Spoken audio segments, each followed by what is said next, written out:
Ya, terima kasih untuk pujian yang luar biasa.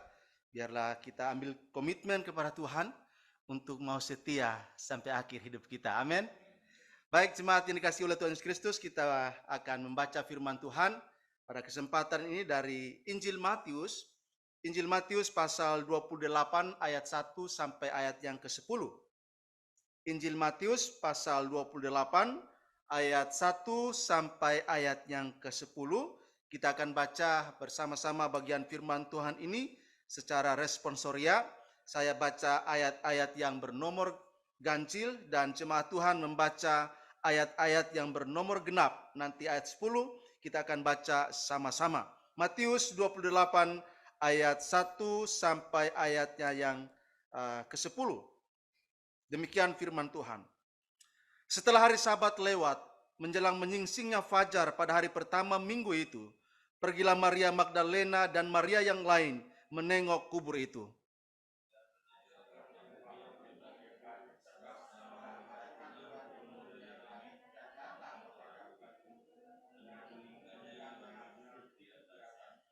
Wajahnya bagaikan kilat dan pakaiannya putih bagaikan salju.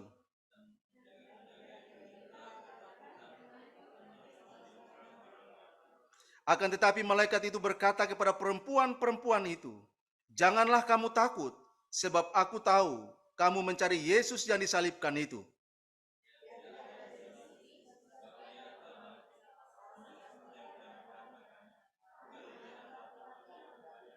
Dan segeralah pergi dan katakanlah kepada murid-muridnya bahwa ia telah bangkit dari antara orang mati. Ia mendahului kamu ke Galilea. Di sana kamu akan melihat dia. Sesungguhnya aku telah mengatakannya kepadamu."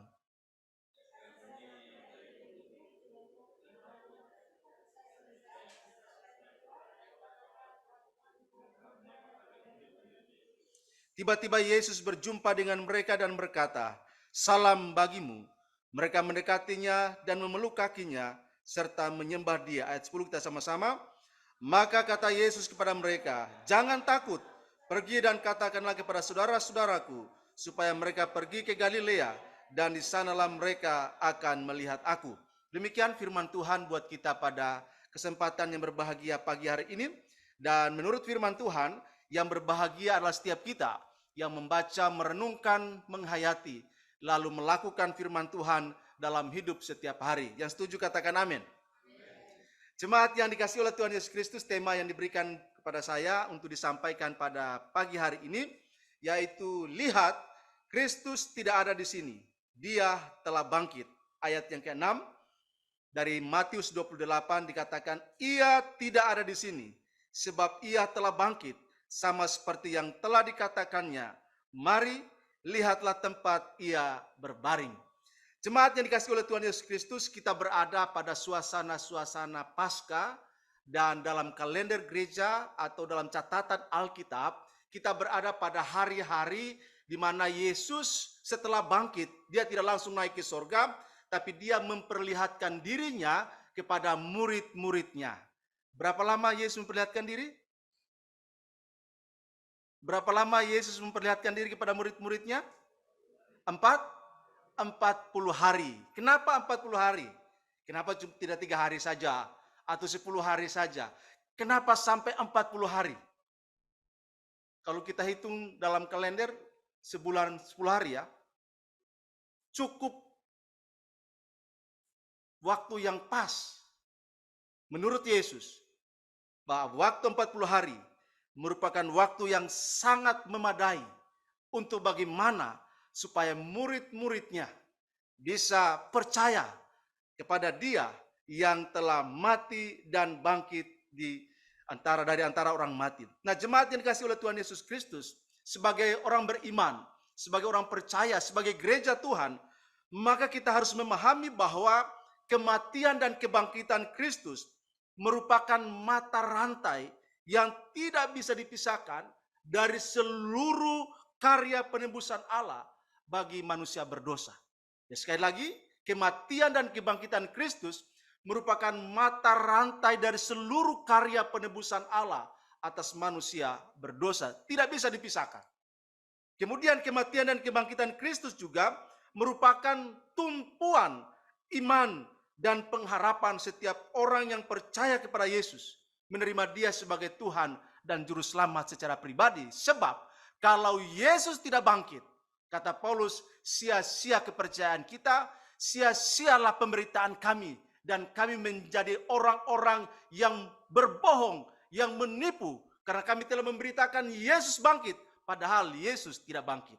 Itu sebabnya kematian dan kebangkitan Kristus menjadi tumpuan bagi kita, punya pengharapan untuk masa yang akan datang. Amin. Sehingga walaupun kita akan mati, tapi kita akan bangkit. Kita akan bangkit kembali karena Yesus yang menjadi tumpuan, fondasi, dasar pengharapan iman kita. Sebabnya Alkitab mengatakan bahwa Yesus buah sulung kebangkitan. Amin. Kemudian jemaat yang dikasihi oleh Tuhan Yesus Kristus, kematian dan kebangkitan Kristus juga membuat kita memiliki kepastian keselamatan hidup yang kekal. Amin. Jadi kematian dan kebangkitan Kristus membuat kita memiliki kepastian keselamatan. Kalau Yesus tidak bangkit, lalu kita percaya, maka percuma, kita tidak punya kepastian keselamatan. Itu sebabnya hanya dalam kekristenan, hanya dalam iman Kristen yang memberikan garansi bahwa orang yang beriman kepada Yesus Kristus pasti selamat dan pasti akan masuk surga. Amin. Semua sudah percaya Yesus? Amin. Yakin pasti masuk surga? Amin. Itulah yang menjadi pegangan kita dalam menjalani siarah iman kita di tengah-tengah dunia ini. Kemudian, kita juga harus memahami bahwa kematian dan kebangkitan Kristus membuat kita memiliki semangat, memiliki antusiasme menjalani hidup. Sekalipun ada banyak persoalan, ada banyak masalah, ada banyak penderitaan dalam hidup kita. Tapi karena kita punya pengharapan kepada Kristus yang mati dan bangkit, maka kita tetap punya semangat dalam hidup ini. Amin. Makanya saya lihat Pak Pendeta Yohanes Suparmo semangat terus. Walaupun fisiknya lemah, walaupun fisiknya tidak kuat, tapi semangat itu selalu ada. Kenapa? Karena ada Yesus di dalam hidupnya. Ia telah mengalami perjumpaan dengan Yesus yang bangkit. Sehingga walaupun ada pergumulan, ada masalah, orang tidak akan pernah mudah putus asa, menyerah begitu saja pada masalah. Amin. Karena itu jemaat yang dikasihi oleh Tuhan Yesus Kristus, dasar dari semua kerangka iman kita adalah kepada Kristus yang mati dan bangkit dari antara orang mati. Sehingga kita terus semangat, kita terus antusias, kita terus berjuang menjalani kehidupan kita sampai garis akhir. Amin. Bilang kiri kanan, tetap semangat. Tetap semangat. Ikut Yesus. Itulah keputusan kita. Amin. Jemaat yang dikasihi oleh Tuhan Yesus Kristus, maka pertanyaan penting bagi kita untuk kita pikirkan dan renungkan bersama ialah, apa pentingnya pernyataan malaikat itu? Lihat, Kristus tidak ada di sini. Dia sudah bangkit. Apa pentingnya? Ya, ini perlu kita pahami bersama. Kalau kita baca Injil Matius pasal 28 ayat 1 sampai ayat yang ke-10.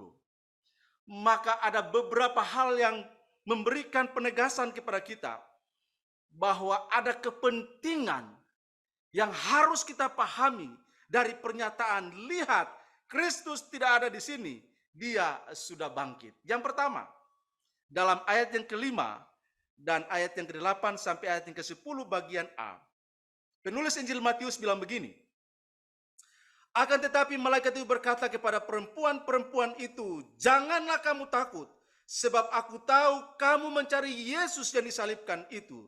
Mereka segera pergi dari kubur itu, ayat yang ke-8, mereka segera pergi dari kubur itu dengan takut dan dengan sukacita yang besar, dan berlari cepat-cepat untuk memberitahukannya kepada murid-murid Yesus.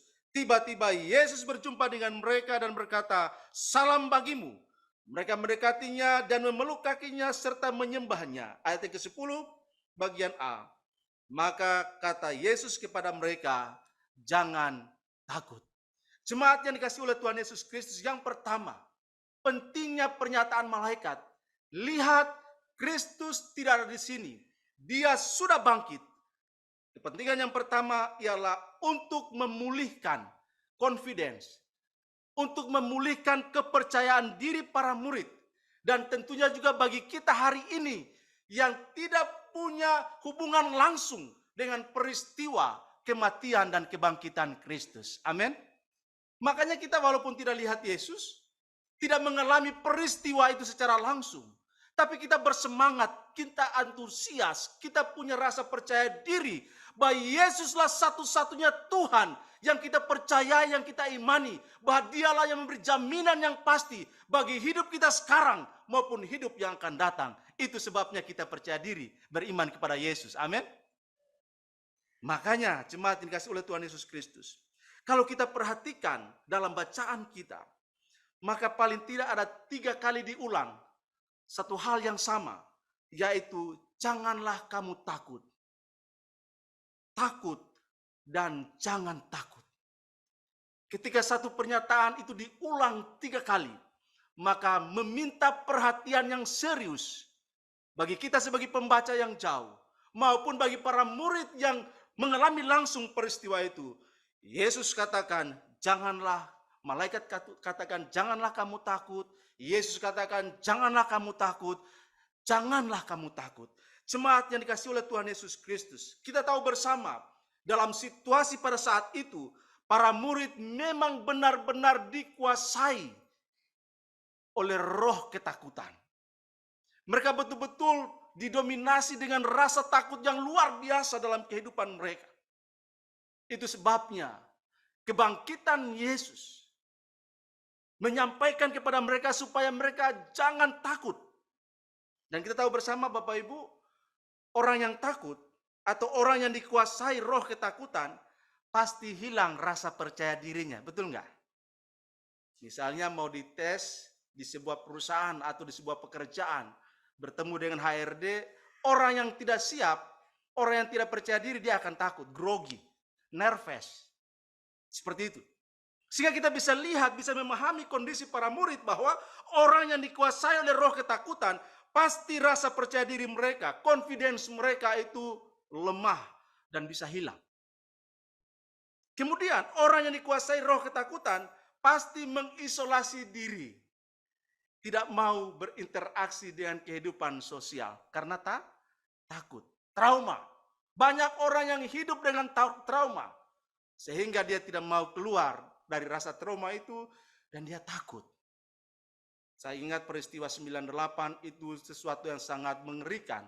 Bukan saja di Jakarta, tapi di luar Jakarta juga peristiwa itu mengerikan, menakutkan. Pas waktu itu saya mahasiswa S1. Peristiwa 98.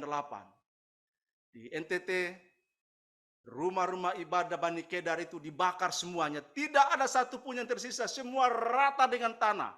NTT itu mencekam. Dan tidak ada orang yang berani keluar. Kami pun mahasiswa teologi tidak berani keluar. Kalaupun keluar, harus pakai tanda di lengan. Ada pita hitam yang diikat di lengan. Untuk menegaskan bahwa kita ini penduduk asli. Orang-orang pendatang itu menghilang semuanya. Nggak tahu kemana mereka semua. 98, itu sangat mencekam. Dan semenjak itu orang yang mengalami itu, mereka trauma dan takut. Saya nggak tahu di Jakarta waktu itu 98, pasti sangat mengerikan sekali, betul ya? Kalau saya baca catatan sejarah, Jakarta 98 itu sangat mengerikan. Dan banyak orang trauma dengan peristiwa itu. Dan tidak mau lagi itu terulang kembali. Makanya setiap ada pemilu pasti dikait-kaitkan dengan 98. Jangan sampai itu terulang lagi, jangan sampai terulang lagi. Karena itu masih membekas peristiwa itu. Itu sebabnya para murid mereka juga mengalami ketakutan yang luar biasa dan mereka mengisolasi diri. Kata Alkitab, mereka mengunci diri dalam rumah. Pintu-pintu terkunci rapat karena mereka takut pada saat itu. Sehingga orang yang dikuasai roh ketakutan pasti mengisolasi diri dari relasi sosial, interaksi sosial. Murid-murid juga begitu. Kemudian orang yang dikuasai roh ketakutan pasti tidak akan pernah menghasilkan apa-apa. Betul ya? Orang yang takut itu dia tidak produktif. Dia tidak bisa menghasilkan apa-apa dalam hidupnya. Karena mau lakukan ini, takut. Mau lakukan ini, takut. Mau buat begini, takut. Nggak ada hasil. Takut. Sehingga roh ketakutan itu membuat orang tidak produktif. Tidak bisa menghasilkan apa-apa. Para murid mereka tidak bisa berbuat apa-apa. Mereka tidak bisa keluar untuk pergi memberitakan Yesus. Walaupun sudah dikasih tahu kepada mereka bahwa Yesus sudah bangkit, dia tidak ada di sini. Tapi mereka masih dalam intimidasi roh ketakutan. Mereka tidak keluar. Jemaat yang dikasih oleh Tuhan Yesus Kristus, kita bersyukur bahwa di tengah-tengah ketakutan yang luar biasa, di tengah-tengah dominasi roh ketakutan menguasai para murid pada saat itu, Yesus hadir dan memberi damai sejahtera bagi mereka. Amin. Di tengah-tengah ketakutan kita juga menjalani hidup ini, kita percaya Sang Immanuel selalu hadir dalam hidup kita, memberikan damai sejahtera bagi kita. Amin. Itu sebabnya dia bilang, damai sejahtera yang kuberikan kepadamu tidak sama dengan yang diberikan oleh dunia ini. Amin. Ada pembeda. Yesus yang bangkit hadir untuk mengusir kekuatan roh ketakutan yang menguasai murid-murid dan menggantinya dengan damai sejahtera. Kalau kita baca 2 Timotius 1 ayat 7, Paulus menulis kepada Timotius bilang begini, sebab Allah memberikan kepada kita bukan roh ketakutan, melainkan roh yang membangkitkan kekuatan, kasih, dan ketertiban. Amin. Allah tidak memberikan roh ketakutan kepada kita, tapi Allah memberikan suatu kekuatan baru bagi kita. Roh yang membangkitkan kekuatan iman. Roh yang membangkitkan kasih di tengah-tengah permusuhan. Roh yang membangkitkan hidup yang tertib di tengah kekacauan. Allah hadir memberikan roh itu kepada kita melalui Roh Kudus. Amin. Sehingga bagi kita hari ini, roh ketakutan sebenarnya sudah dikalahkan oleh kekuatan dari Allah. Amin. Kalau begitu pertanyaannya, roh ketakutan itu dari mana? Roh ketakutan itu dari mana? Dari setan, dari iblis. Iblis selalu menghadirkan sesuatu yang mengerikan, sesuatu yang menakutkan. Roh ketakutan itu berasal atau bersumber dari iblis, dari setan-setan. Dan karena roh ketakutan itu asalnya dari iblis, maka selalu membuat orang yang takut menjadi lemah. Betul? Ya. Menjadi lemah, hidup dalam keadaan terpuruk, hidup dalam isolasi diri, dan lain sebagainya. Dulu saya waktu masih SD, kelas 3 atau kelas 4, di kampung kami itu di NTT, Flores, ada mitos, ada cerita masyarakat, bahwa di kampung kami itu ada pohon besar yang tumbuh di pinggir jalan. Dan pohon besar itu menurut orang tua ada penghuninya. Dan dia akan muncul pada Jumat Kliwon. Sehingga tidak boleh ada orang yang lewat di malam Jumat Kliwon itu. Dan itu menjadi cerita. Lalu satu ketika orang tua saya sakit keras. Malam-malam. Dan saya disuruh pergi ke dokter, ke puskesmas. Dan puskesmas itu letaknya harus saya lewati pohon besar itu. Malam hari. Saya kelas 3, kelas 4 SD. Bayangkan masih kecil. Lalu cerita itu kan saya rekam dalam pikiran saya. Saya harus lewat pohon besar itu. Bagaimana kalau saya pas lewat, penghuninya langsung tangkap saya? Selesai hidup saya. Tapi karena orang tua sakit, saya harus pergi. Dan saya harus mengumpulkan keberanian tengah malam itu. Lalu saya jalan dan 50 meter sebelum pohon itu saya sudah siap-siap. Ancang-ancang untuk melakukan lari sprint. 50 meter saya langsung lari secepat kilat. Walaupun tidak seperti itu ya. Karena takutnya lari secepat kilat. Lewat pohon tutup mata. Untung tidak masuk ke jembatan. Ke sungai. Karena ada jembatan. Saya lari dan melewati pohon itu lalu saya dengan cepat sampai ke tempat dokter itu ada. Lalu saya ketuk puskesmas. Dokternya bangun, dia kaget karena yang dia lihat ini pikirnya orang dewasa, tapi anak SD kelas 3, kelas 4. Lalu saya bilang, dokter, orang tua saya sakit keras. Kalau dokter berkenan, mari bersama saya ke rumah saya. Atau kalau tidak, berikanlah obat untuk orang tua saya. Lalu dia tanya, orang tuamu sakit apa? Orang tua saya demam menggigil, rupanya itu malaria. Menggigil, panas tinggi.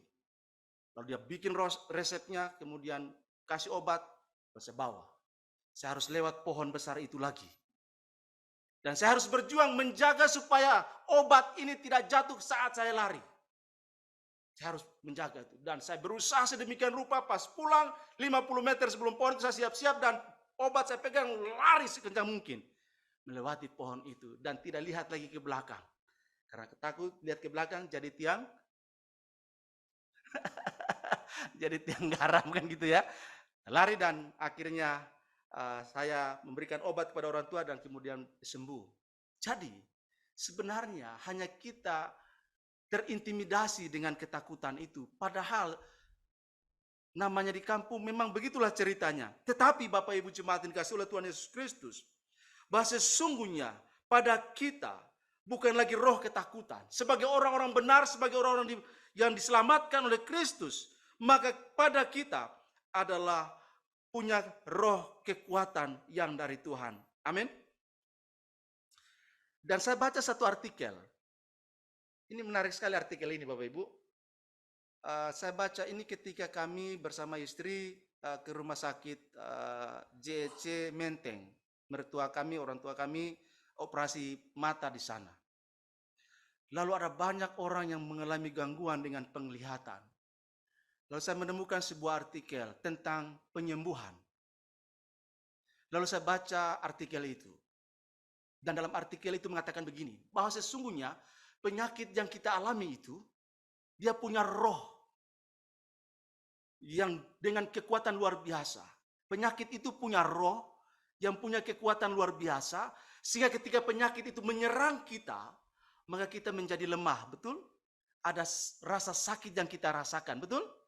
Dan menurut penulis itu, itulah roh penyakit itu yang menyerang kita, sehingga membuat kita tidak berdaya. Dan dia bilang, kita harus melawan roh itu. Kita harus melawan roh itu. Kita harus marah kepada roh penyakit itu dengan kemarahan ilahi. Saya kaget dia bilang begitu. Kita harus marah penyakit itu karena dalam penyakit itu ada roh. Roh yang membuat kita menjadi lemah. Roh yang membuat kita takut. Roh yang membuat kita cemas, khawatir. Kita harus marah kepada penyakit itu dengan kemarahan ilahi. Dia bilang begitu. Karena itu punya roh penyakit itu. Kita harus lawan dengan kemarahan ilahi. Saya mikir kemarahan ilahi macam mana? Dan saya baca Alkitab. Alkitab mengatakan Allah itu murka atas segala sesuatu dalam hidup manusia. Dan karenanya dia bilang begini. Setelah kita marah kepada penyakit itu dengan kemarahan ilahi, kita harus berdoa sungguh-sungguh, berserah kepada Tuhan dengan sungguh-sungguh, bereskan segala sesuatu dengan benar, supaya roh penyakit itu yang mengintimidasi, yang membuat kita takut, dia bisa takluk dengan kemarahan ilahi itu. Dan dia bilang, kalau Tuhan berkenan, maka pada saat itu juga engkau akan sembuh. Engkau akan mengalami mujizat Tuhan. Kalau Tuhan berkenan, pada saat engkau marah dengan kemarahan ilahi dan berdoa kepada Tuhan dengan sungguh-sungguh, kalau Tuhan berkenan, pasti saat itu juga engkau sembuh. Tapi dia bilang, kalau Tuhan tidak sembuhkan engkau saat itu, maka Tuhan mau kau harus ke dokter. Kau harus ke dokter. Supaya engkau mendapatkan perawatan terbaik dari para medis. Karena mereka dilengkapi oleh Tuhan dengan pengetahuan anatomi tubuh kita ini. Kamu harus ke dokter. Dan saya pikir, iya juga. Saya setuju dengan artikel itu. Selama ini saya tidak berpikir kalau penyakit itu ada roh. Saya pikir itu bakteri, virus saja. Ternyata ada rohnya. Dan roh itu punya power. yang membuat kita cepat putus asa ketika kita dikatakan dokter penyakit kronis segala macam, membuat kita tambah drop. Makanya dia bilang, karena penyakit itu ada rohnya, kita harus marah dengan kemarahan ilahi. Saya pikir-pikir benar juga itu. Jemaat yang dikasih oleh Tuhan Yesus Kristus. Dalam 1 Korintus 14 ayat yang ke-33. Paulus bilang begini. Minta tolong ditanyakan bisa Pak? 1 Korintus 14 ayat 33. Kita baca sama-sama ayat ini. Bagus sekali ayat ini. Bagaimana kita bisa tahu apa sih kehendak Tuhan bagi kita. 1 Korintus 14 ayat 33. Kita baca sama-sama. 1, 2, 3. Sebab Allah tidak menghendaki apa? Tetapi apa? Allah tidak menghendaki kekacauan. Apa yang membuat kita kacau? Pikiran kita kacau. Semangat kita kacau. Daya juang kita kacau. Apa itu? Salah satunya adalah penyakit. Penyakit bikin kacau semua hal. Penyakit bikin lemah semua hal. Tapi Allah tidak menginginkan itu terjadi. Karena kekacauan itu hanya bersumber dari iblis. Dan iblis mau melalui penyakit yang ada rohnya itu membuat kita kacau semuanya. Dan akhirnya kita hilang pengharapan. Kita hilang semangat hidup. Dan kita cepat sekali menyerah. Tetapi yang Allah mau ialah damai sejahtera. Makanya kita harus lawan apapun yang membuat kita lemah dalam hidup ini. Apapun bentuknya. Kita harus marah dengan kemarahan ilahi. Karena Tuhan mau supaya damai sejahtera itu menjadi bagian dalam hidup kita. Amin. Jemaat yang dikasih oleh Tuhan Yesus Kristus. Iblis itu selalu menghadirkan kekacauan. Iblis selalu menghadirkan konflik. Iblis selalu menghadirkan ketakutan. Iblis selalu menghadirkan sesuatu yang tidak nyaman dalam hidup kita. Itulah iblis. Pekerjaannya. Dan kita harus lawan dengan kemarahan ilahi. Yesus yang bangkit. Justru dia hadir. Menghadirkan damai sejahtera bagi umatnya. Damai sejahtera bagi para murid saat itu. Dan damai sejahtera juga bagi kita hari ini. Amin. Dan Alkitab katakan. Bahwa orang yang dikuasai damai sejahtera. Maka dia punya rasa percaya diri tinggi. Amin. Punya confidence. Punya kepercayaan diri yang kuat. Karena kita punya damai sejahtera. Kalau tidak ada damai sejahtera, rasa percaya diri akan hilang. Orang yang dikuasai damai sejahtera, pasti memiliki keberanian untuk mengatakan dan melakukan kebenaran dalam hidupnya. Amin. Orang yang dikuasai damai sejahtera, hidupnya pasti berdampak. Hidupnya pasti produktif. Amin. Itu sebabnya ketika malaikat itu berkata, lihat, Kristus tidak ada di sini. Dia sudah bangkit. Dan dia hadir menghadirkan damai sejahtera bagi para murid saat itu. Dan sekarang, walaupun Yesus tidak hadir lagi secara fisik, tapi Roh Kudus ada dalam hidup kita. Dan oleh Roh Kudus itulah yang mencurahkan damai sejahtera bagi kita. Amin. Itu sebabnya jemaat yang dikasihi oleh Tuhan Yesus Kristus. Para murid mengalami damai yang luar biasa. Setelah para murid dipulihkan rasa percaya dirinya, mereka all out untuk Tuhan Yesus. Amin. Petrus yang tadinya menyangkal Yesus, setelah perjumpaan kebangkitan itu, dan Yesus naik ke surga, setelah 40 hari hidupnya dipulihkan oleh Tuhan, rasa percaya diri dipulihkan oleh Tuhan, Petrus berdiri dan berkhotbah. Sekali khotbah berapa orang yang bertobat? Berapa orang? 3.000 orang. Sekali khotbah. Saya khotbah belum tentu satu orang bertobat. Tapi setelah hidup mereka dipulihkan, damai sejahtera Kristus menguasai hidup mereka. Mereka all out untuk Tuhan Yesus.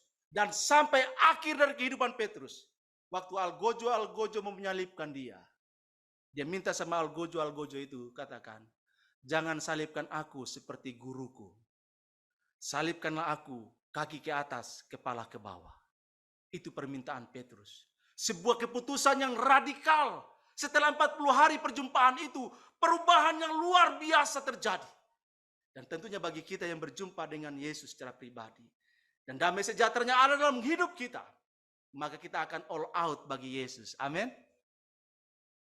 Kemudian yang terakhir, apa pentingnya pernyataan dari malaikat itu? Lihat, Kristus tidak ada di sini. Dia sudah bangkit. Selain untuk memulihkan confidence, memulihkan kepercayaan diri para murid, dan tentunya bagi kita hari ini. Maka yang kedua, dalam ayat yang ke-6, ayat yang ke-7, dan ayat ke-10 bagian B. Penulis Injil Matius bilang begini, ia tidak ada di sini, sebab ia telah bangkit, sama seperti yang telah dikatakannya. Mari, lihatlah tempat ia berbaring, dan segeralah pergi dan katakanlah kepada murid-muridnya, bahwa ia telah bangkit dari antara orang mati. Ia mendahului kamu ke Galilea, di sana kamu akan melihat dia. Sesungguhnya aku telah mengatakannya kepadamu. Ayat ke-10 bagian B. Pergi dan katakanlah kepada saudara-saudaraku, supaya mereka pergi ke Galilea, dan di sanalah mereka akan melihat aku. Yang kedua, jemaat yang dikasihi oleh Tuhan Yesus Kristus. Pentingnya pernyataan malaikat itu. Lihat, Kristus tidak ada di sini. Dia sudah bangkit. Pentingnya ialah untuk memulihkan pengenalan para murid dan juga kita pada masa kini terhadap Yesus. Jemaat yang dikasihi oleh Tuhan Yesus Kristus. Ketika Yesus menjalani proses Via Dolorosa, jalan penderitaan, jalan salib itu, murid-murid meninggalkan dia.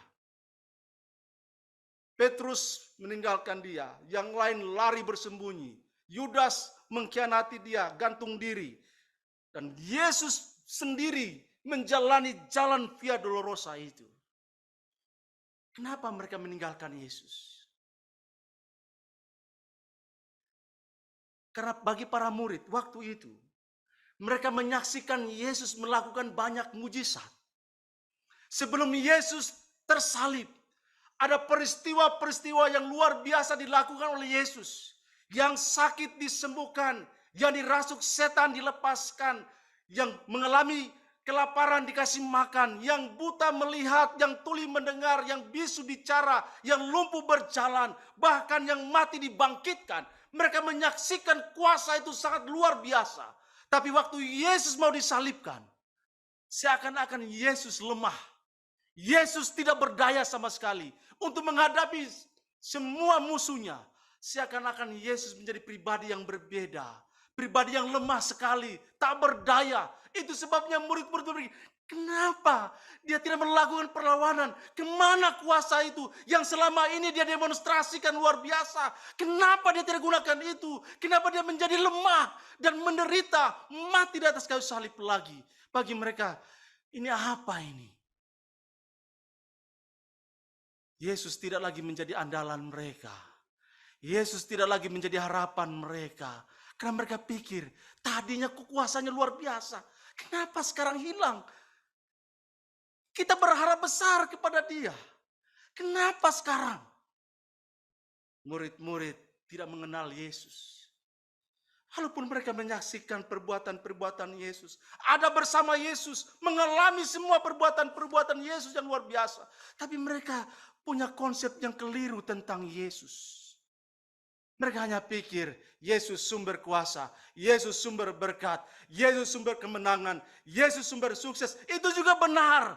Tapi ketika Yesus dihadapkan dengan penderitaan itu, seakan-akan semua itu tidak masuk di akal mereka.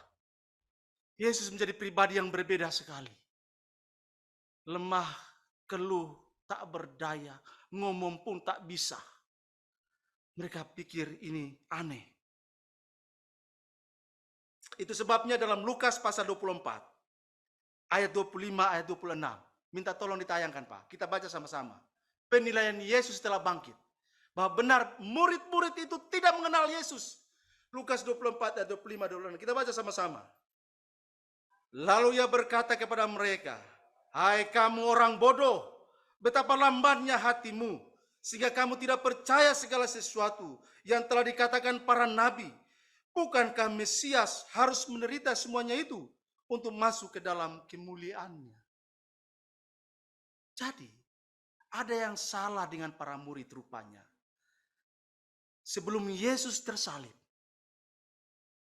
mereka pengenalan terhadap Yesus sangat berbeda. Dan waktu Yesus tersalib, paradigma mereka berubah tentang Yesus. Dan setelah diberitakan bahwa Yesus bangkit, dia tidak ada di sini, dia sudah bangkit. Mereka juga tidak percaya. Makanya waktu dua muridnya mau pulang ke Emmaus, Yesus bertemu, hadir, berjalan bersama mereka dalam perjalanan ke Emmaus itu. Lalu mereka curhat. Dua orang ini saling bertukar pikiran. Dan di tengah-tengah dialog mereka dua, Yesus hadir. Lalu Yesus tanya kepada mereka, apa yang sebenarnya kamu sedang perbincangkan? Kaget mereka. Lah, apakah engkau orang baru di Yerusalem ini? Tidakkah kau dengar ada peristiwa yang luar biasa? Bahwa kabar yang berhembus ialah bahwa Yesus hidup, bangkit. Dan kami dituduh oleh pemerintah dan pemimpin agama bahwa tengah-tengah malam kami datang mencuri mayat itu dan memindahkannya ke tempat lain. Lalu kami dituduh menyebarkan berita bohong bahwa Yesus sudah bangkit, padahal kami yang mencurinya. Dan ada lagi hal-hal lain. Dan dalam peristiwa itu Yesus katakan, sangat-sangat luar biasa. Dia katakan kepada murid-muridnya, hai kamu orang bodoh. Beda ya, orang bodoh dan orang bebal itu beda ya. Orang bodoh itu dia sebenarnya bisa diajar. Tapi orang bebal tidak bisa lagi. Dia sudah begitu ya, sudah begitu ya. Nah oleh karena itu Bapak Ibu jemaat yang dikasihi oleh Tuhan Yesus Kristus, para murid tidak mengenal Yesus secara utuh. Dan banyak orang Kristen juga tidak mengenal Yesus secara utuh, secara lengkap. Orang berpikir bahwa mengenal Yesus sumber berkat, sumber sukses, sumber keberhasilan, sumber segala-gala yang terbaik. Itu benar. Tapi jangan lupa, ada sisi lain yang dikerjakan oleh Yesus dalam hidupnya. Bagi Anda, bagi saya, bagi kita semua. Yaitu penderitaan. Itu sebabnya dia bilang, barang siapa mau mengikut aku, ia harus menyangkal dirinya, memikul salibnya, dan mengikut aku. Artinya, salib itu selalu ada pada hidup kita. Betul? Walaupun bentuknya beda-beda, beratnya juga beda-beda. Karena pada kita semua diberi kemampuan oleh Tuhan untuk menanggung. Saya bisa tanggung 5 kilo. Kalau Pak Yong kan bisa nanggung 10 kilo. Ya kan? Atau Ibu Indri bisa nanggung 30 kilo. Ya kan? Kan beliau kan lebih luar biasa dari kita kan gitu. Jadi pada kita masing-masing sudah diukur oleh Tuhan kemampuan kita, salib yang harus kita pikul. Bisa masalah suami, bisa masalah istri, bisa masalah anak, masalah keluarga, masalah bisnis, masalah pekerjaan, masalah pelayanan. Semua itu Tuhan sudah tentukan kemampuan kita untuk menanggungnya. Itu sebabnya Yesus ingin supaya kita mengenal Dia secara benar, secara utuh. Ada banyak orang Kristen yang belum mengenal Yesus secara utuh dan lengkap. Dan saat ini, dunia sedang menggugat keyakinan orang Kristen tentang Yesus. Dunia katakan, bukan Yesus yang disalibkan, tapi diserupakan. Betul ya? Dunia katakan itu, bukan Yesus yang disalibkan, itu orang lain yang diserupakan dengan Yesus. Dunia mengatakan itu. Dan Injil Barnabas menuliskan itu. Bahwa bukan Yesus yang disalibkan, tapi diserupakan dengan Yesus. Itu omong kosong juga itu. Kemudian, ada yang mengatakan bahwa Yesus tidak mati di salib itu, hanya pingsan saja. Ya karena sudah habis darah pingsanlah, tapi tidak mati. Itulah dunia mengatakan, Yesus tidak mati, hanya pingsan. Kemudian dikatakan juga, Yesus tidak bangkit, tapi mayatnya dicuri oleh para murid dan dipindahkan ke tempat lain. Dan itulah yang beredar pada saat itu. Prajurit-prajurit Romawi memberitahukan, melaporkan kepada pemimpin-pemimpin agama bahwa Yesus bangkit.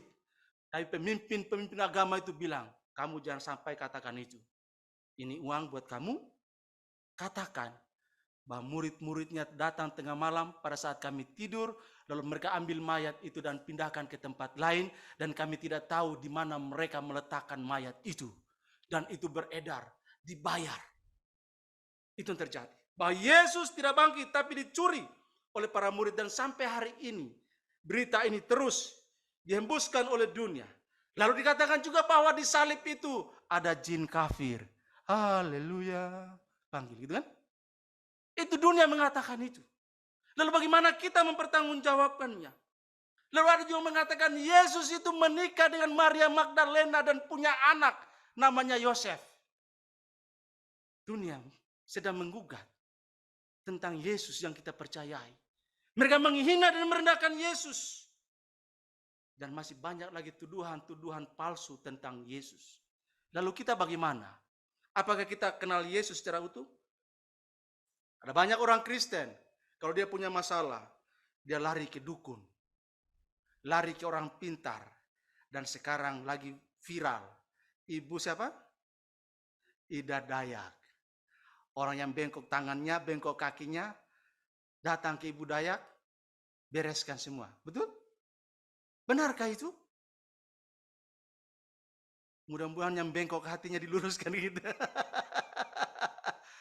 Dunia sedang berusaha untuk menawarkan sesuatu bagi kita supaya menggeser perhatian kita, pengenalan kita, penghayatan iman kita kepada Yesus. Dunia sedang berusaha untuk menggeser itu supaya kita lari tinggalkan Yesus dan mau dekat kepada dunia. Ada juga yang mau kaya, datang ke Gunung Kawi, datang ke pantai selatan. Ada orang Kristen, apalagi mau pemilu ini, mau pemilu ini. Anggota-anggota, calon-calon anggota dewan pasti ke sana. Mereka ke Gunung Kawi, mereka ke pantai selatan, mereka ke kuburan opungnya. Itu orang Kristen.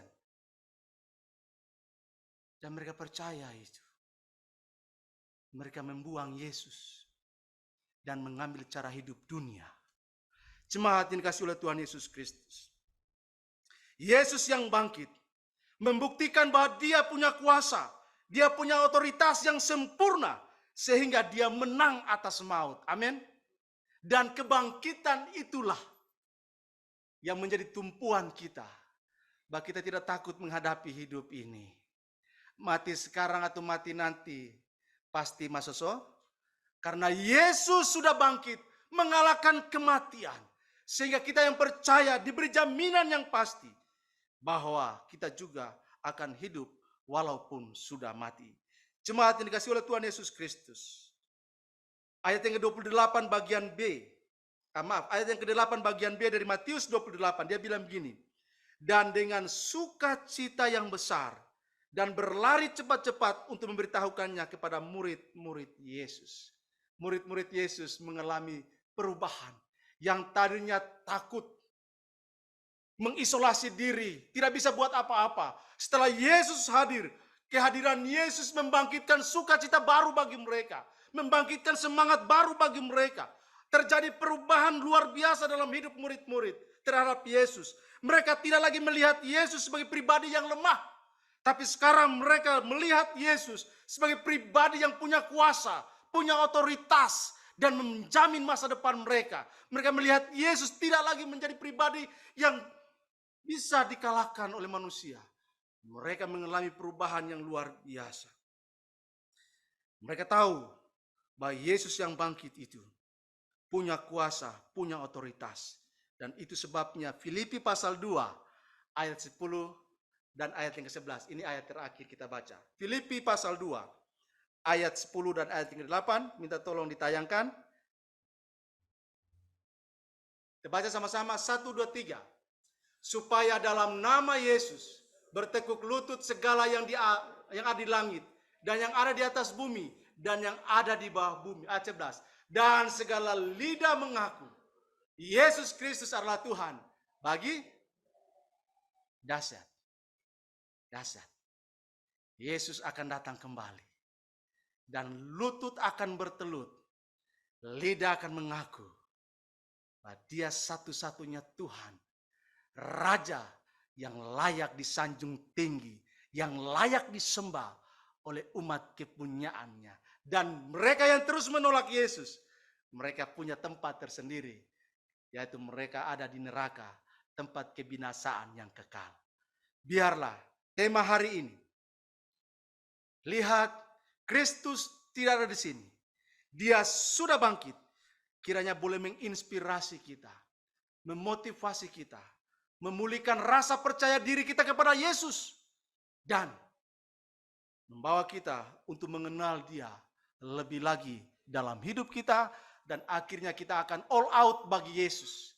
Sama seperti murid-murid, biarlah kita juga menjalani hidup kita sampai dengan Yesus datang kembali pada kali yang kedua. Tuhan memberkati kita. Amin. Kita berdoa.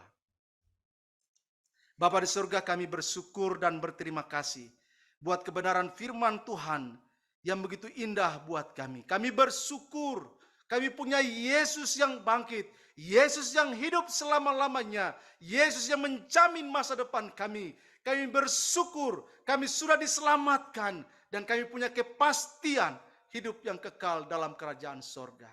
Tuhan, tolonglah kami, supaya kami di tengah-tengah dunia yang penuh dengan berbagai persoalan ini, biarlah rasa percaya diri kami kepada Engkau terus bertumbuh, berkembang, dan akhirnya Tuhan, kami mengalami damai sejahtera-Mu dalam hidup kami, sehingga kami all out untuk Yesus selama hidup yang masih Tuhan berikan bagi kami.